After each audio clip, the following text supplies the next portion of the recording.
সালামু আলাইকুম, আদাব। সবাই কেমন আছেন?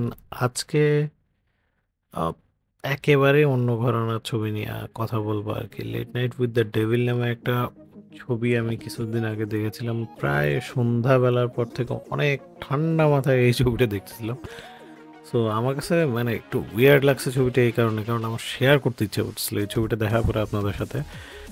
So Colin Keynes, Cameron Keynes ২ জন হচ্ছে এই ছবির ডিরেক্টর। তারা স্ক্রিপ্টও রাইট করেছেন।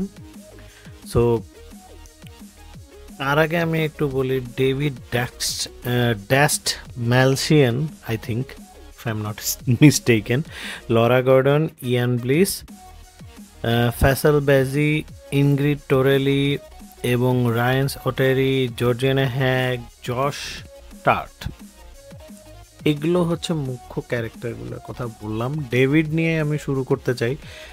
তার যে মানে ঘটনাটা আসলে শুরু হয় হচ্ছে এইভাবে যে সে একজন টক শো হোস্ট থাকে এবং উপস্থাপক হিসেবে থাকে। তার ক্যারিয়ার আস্তে আস্তে মানে পড়তে থাকতেছে এবং শো আগের মতো নাই। সে এখন বিপত্নিক এবং বেসিক্যালি বিপত্নিক বলা চলে এই কারণে তার ওয়াইফ ক্যান্সারে কিছুদিন আগে চলে গেছেন। তো বেসিক্যালি এই কারণে মেন্টালি স্ট্রেসড, ক্যারিয়ারের উপর ধস নামছে, শোয়ের রেটিং ভালো আসতেছে না এবং এই কারণে হলোউইন আসে। হলোউইনে সে একটা এপিসোডে প্ল্যান করে, এটা 1997-এর ঘটনা দেখানো হয়েছে। এটা শোতে যখন দেখানো হয় তার ফুটেজ, তখন কালার দেখায় মানে হচ্ছে জীবন্ত, এবং যখন তার রিয়েল লাইফ দেখায় তখন হচ্ছে ডিরেক্টররা সাদা কালোতে ফোকাস করে।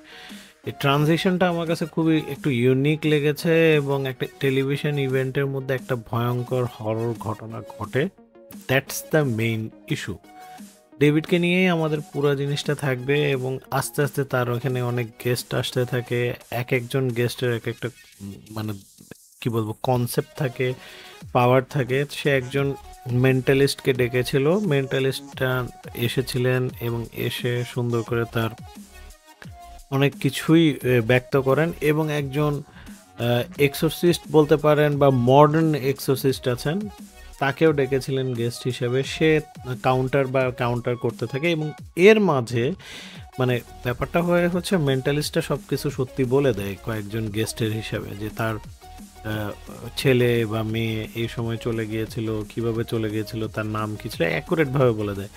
এবং মডার্ন যে এক্সোরসিস্ট আছেন বা গোস্ট হান্টার আছেন বা সায়েন্টিস্ট বলা চলে টেকনিক্যালি, তো সে তাকে ভুল প্রমাণ করার চেষ্টা করে এবং এই যে ঘটনাটা ঘটে পুরা মুভির মধ্যে, এর মধ্যে দিয়ে হঠাৎ করে তার থার্ড গেস্ট আসে, একজন ফিমেল সাইকিয়াট্রিস্ট এবং একজন ছোট্ট একটা মেয়ে।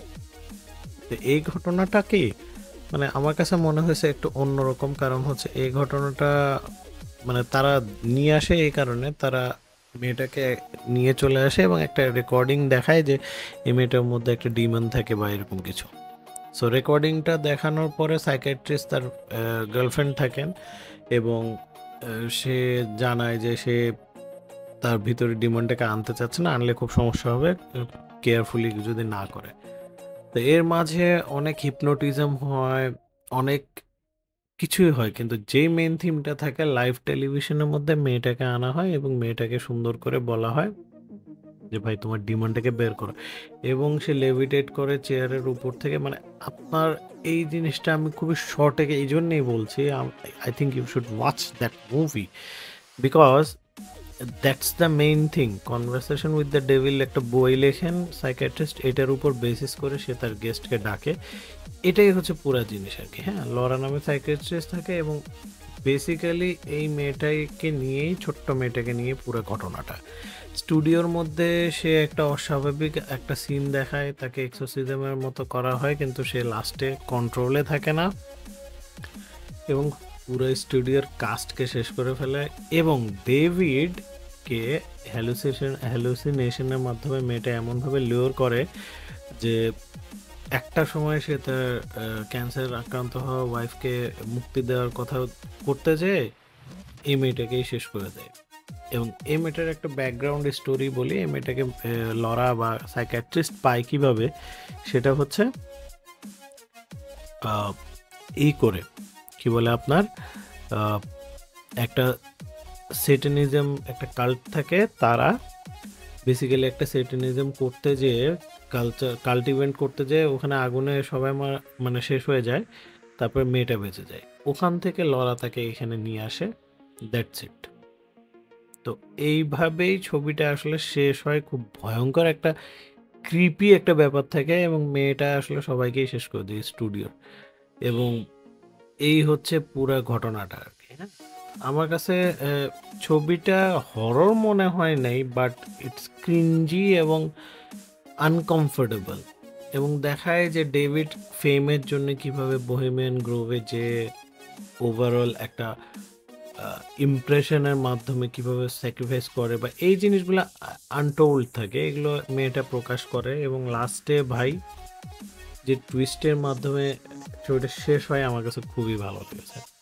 সো আসলে আপনারা একটু ইউনিক ঘরানার ছবি যদি দেখতে চান, জাম্প স্কেয়ার থাকবে না, হরর থাকবে, বাট একটা থ্রিলার হররের মতো, সাইকোটিক হররের মতো জিনিস দেখতে চান, so you should watch this movie late night with the devil.